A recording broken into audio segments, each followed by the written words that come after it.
Okay, so here's a gig. So one of the challenges is that we don't really have good feedback mechanisms in our society. Honestly, we don't. You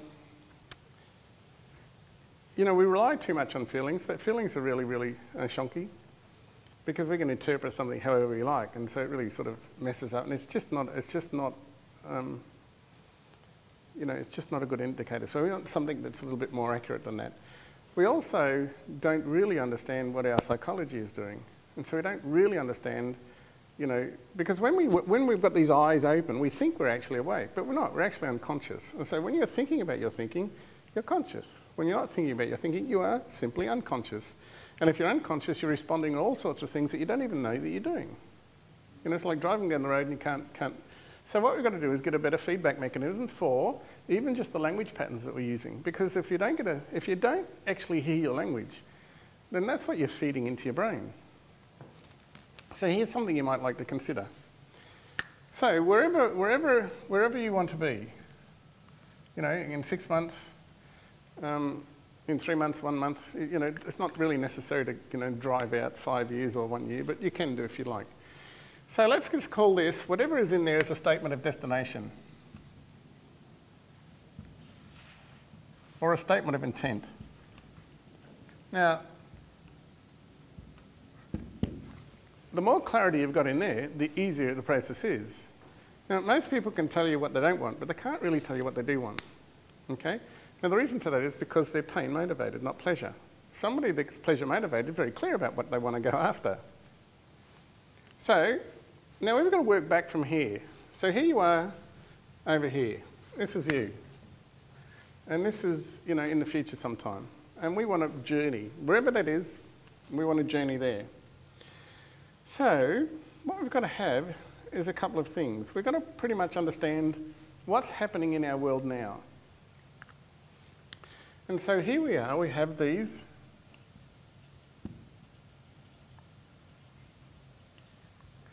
Here we have these things called life conditions. And the life conditions is just what you experience now. You know, you've got a bit of clutter and a bit of stress and a bit of away stuff going on. And you've got to probably want to bring back something of that. And you've got a bit of sabotage going on. And yeah, just a tad. You know, so they're life conditions. Now, what we've got to do is have a look at our life conditions, and then we've got to get some strategies. But in those strategies, we've also got to get a bit of motivation. There's only two forms of motivation, pain and pleasure. Everything else is a subset. Everything else is a subset. But you can argue the toss that there's a third one called contribution.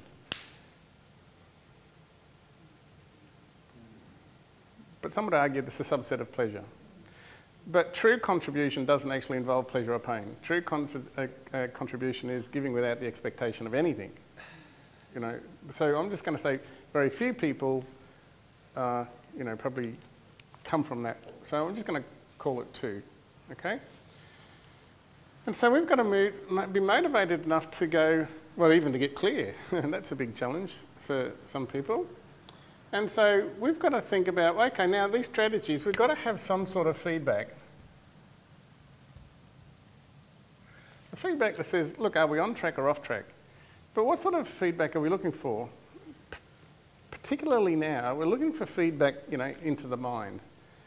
We're looking to hear cues that we may not be familiar with. So what happens is that we can start, you know, just identifying some current life conditions, and let's just call these ones negative life conditions. So you might have competing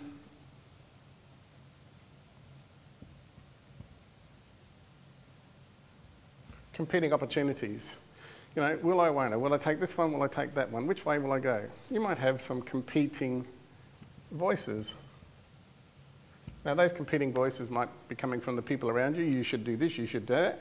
They might be coming from your own internal voices, and, you know, you can have a whole party of voices going on there. You might have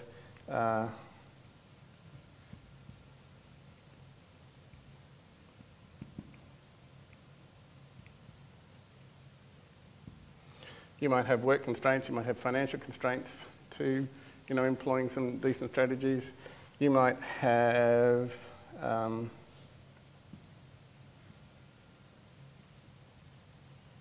a poor sense of self that we might need to start, you know, doing some work on. You might be impatient. In other words, your desire will outstrip your skill base. Now, we can also have some positive life conditions. And you know, it's up for you to, you won't get this in the notes, so if you're not taking it down, you're going to miss it all. You can have some positive life conditions. Now, they might be, you know, this support group might be such a thing, so we just call it mentoring. Psychoponics. And psychoponics is really about feeding your mind. Feeding your mind with stuff that, it's a word that I made up, it's okay.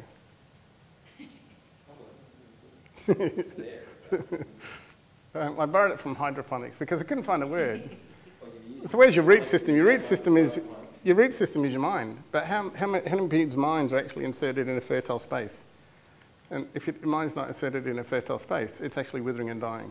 You really come up with that word. Yeah. That's extremely fantastic. It's actually been quoted in books. Really? True. Internationally published books. Word of the day. You might have mastery programs going on, etc., etc., etc. Now, what? Sorry? Yeah. So you might have, you know, anything basically that is expanding. So basically, you know, negative life conditions tend to contract, and these tend to expand.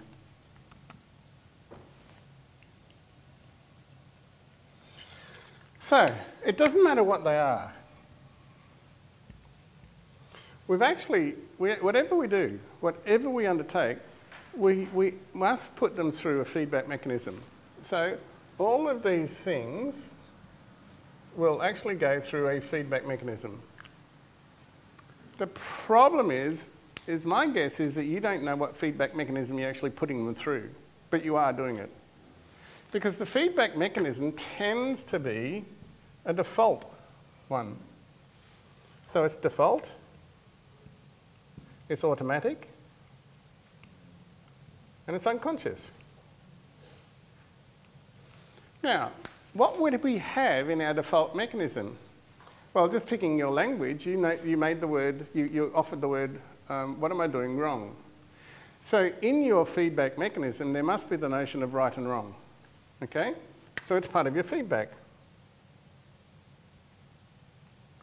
And it's always contrast with something. You know, probably there's some notion of good and bad. Probably some comfort, uncomfort. So anything that's uncomfortable, you might not want to do. But how are you ever going to do anything? How are you ever going to move out of your comfort zone if what you don't want to do is uncomfortable? And so you can, you know, put the whole notion. But see, my question to you is, if you've got good and bad in there, and if you've got right and wrong, who actually created the first wrong and the first right, so that you're now using them as a benchmark for the way that you live your life? And did you have any say in setting up that benchmark for you? So why are you using it? Does that make sense? Because if you continue to use it, the only thing it can give you the feedback for is to actually contract, because that's what it's designed to do. That's the only thing it can do. And the only thing it can do is produce habits. And the only thing that habits can do is produce familiar results.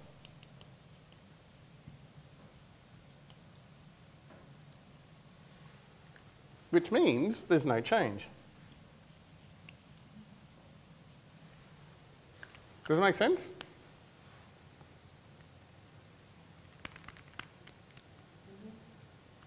So, if you're here and you want change, what we've got to do is ditch that. No, it's easier said than done. First off, we've got to identify what's in there. And if we don't ditch it, then you're ruled by it. Absolutely ruled by it. So what about we come here and we develop, you know, something that something that is more able to get us to here, because if we continue down this track, we get over to there, and so we miss this completely. So instead of good and bad and right and wrong, what about using the words or language patterns such as effective,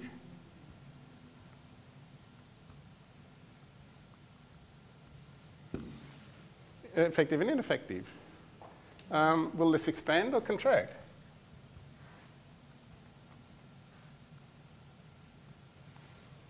And you can put a whole bunch of things in there, towards or away from. And then you can start asking questions. Is this, or will this, idea, belief, attitude, behaviour, opportunity, whatever else you want to put in there, you can start asking the question, will this idea, belief, will it get me to where I actually want to be? Or is it effective or ineffective? Is this idea effective? Is this idea ineffective? Is this idea, let's just use effective. Is this belief effective? Is this, because your beliefs aren't wrong, are they?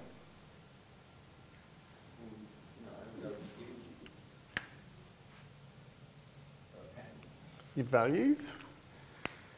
Yeah, see, if they're your beliefs, then they've got to be right for you. But they're never originally yours, are they? To a great extent, because of the belief pattern followed from parents and grandparents. Yeah, or your belief about anything. I mean, you've probably got some original ones there. Well, you've probably got some original ones there. You know, most beliefs are handed down. Most beliefs are culturally, you know, impregnated and all that sort of jazz. But the point is we don't have any feedback mechanisms, so we can't even begin to ask this question. Is this opportunity? Because without this, what you're going to do is look for advice. And the worst thing in the world anybody will give you is advice. Because you don't know whether that advice is biased or not, whether it's actually self-serving or not, because you've got no filtering mechanism. So what we tend to do is believe that they're looking after you, but they're not. They're looking after themselves. And, you know, because that's what they're in the market to sell you something, aren't they? So you can say, if you use something like that, and you can just put your own language there, but if you just get the idea that if I ask the question, is this idea effective or not? Or is this belief effective or not? Is this attitude, behaviour, opportunity, value effective or not? What's the only way that I can actually answer the question? No, I can't do that. Sorry?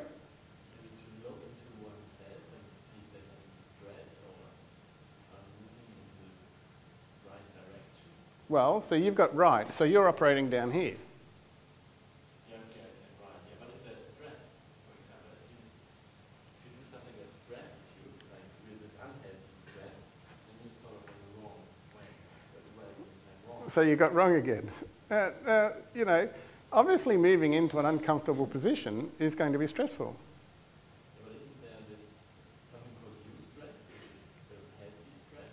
Well, there's distress and eustress. But whether it's eustress or distress, it still produces the same hormones. So we need to actually move into some distress in order to progress, because if we don't, then we're not going to get forward. You know, think about, you know, athletes who go and win the gold medals. They're putting their body under distress all the time. And it's not until they win the gold medal that it's eustress. So we've got to do the hard work, sorry. Sorry, but your question was? How's the only way that I can answer the question? Is this idea, belief, attitude, behaviour, opportunity effective or ineffective, or effective or not? How can you answer that? What's the only way that you can answer it? Yes or no? No. You said that's not correct. No. It's like choosing. So Now, what's the only way I can answer it? we have to choose whether it's effective or whether it's ineffective. Relative to what? Relative to what? Yeah. Relative to where we're trying to get to. Thank you. Because that's the only way you can answer it. Yep. It has to be relative to something before you can say yes or no. Yes. Gotcha. Yep. And if you don't got that, then you can't ask the question. And if you don't got that, then you're operating down here. And if you're